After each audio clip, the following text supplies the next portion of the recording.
这2年，越来越多的汽车主机厂为了让新产品获得更高的关注度，都开始在给新车起名上下功夫。这期俄看新车的主角启辰大 V 就是其中之一。外观方面，启辰大 V 采用了最新的家族式设计语言，大面积的进气格栅与两侧前大灯融为一体，中网内部还运用了黑色鳞片铠甲形状的元素进行装饰，并且散发出 V 字造型，使前脸看上去显得更加前卫科幻。新车的长宽高分别为4562毫米、1917毫米和1625毫米，轴距达到了2700毫米，属于标准的紧凑型 SUV 范畴。车身侧面非常抢眼，溜背式的造型、黑色的后视镜以及熏黑的轮毂，再加上双拼侧的车身设计，都让它显得更加时尚动感。车尾的造型设计也同样出彩，它采用了时下最流行的贯穿式尾灯，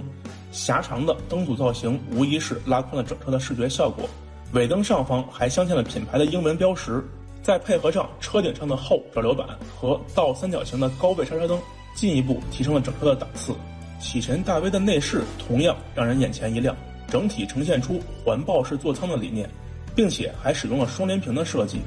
中控台采用了现代简约的风格，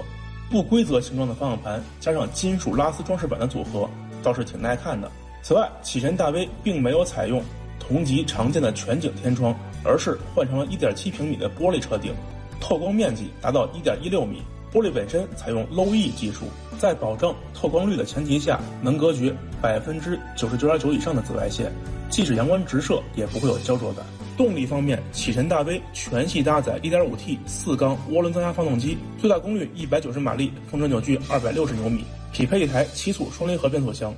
本次试驾定在了西藏的林芝地区，路线主要以铺装路面为主，全程最低海拔大约3000米，最高海拔甚至达到4700米。高原缺氧环境对于发动机来说是不小的挑战，启辰大 V 的 1.5T 发动机还算应付得来，虽然说能够明显感到高海拔带来的影响，不过车辆整体的加速感并没有打太多折扣，发动机的全转速段都能提供相应的动力输出。发动机在低扭的输出不算很强，涡轮介入稍微有些迟缓，起步阶段和缓加速时，发动机转速基本保持在2000转以下，动力相对比较柔和，这样的设定很适合城市中的走走停停。这套采用了前麦弗逊后5连杆的4轮独立悬架，在铺装路面上表现出一定的韧性。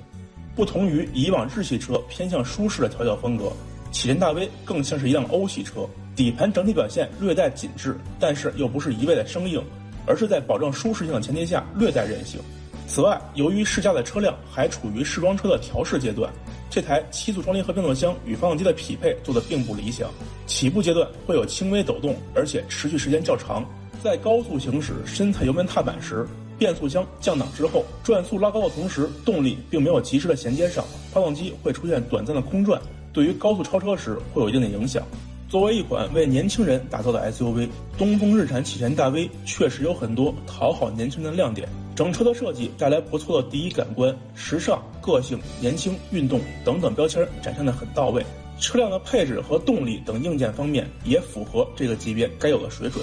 在一天的试驾里，虽然车辆还存在着一定的不足，但也能感受到启辰人对大 V 的用心，希望呈现给用户一辆有新意的产品。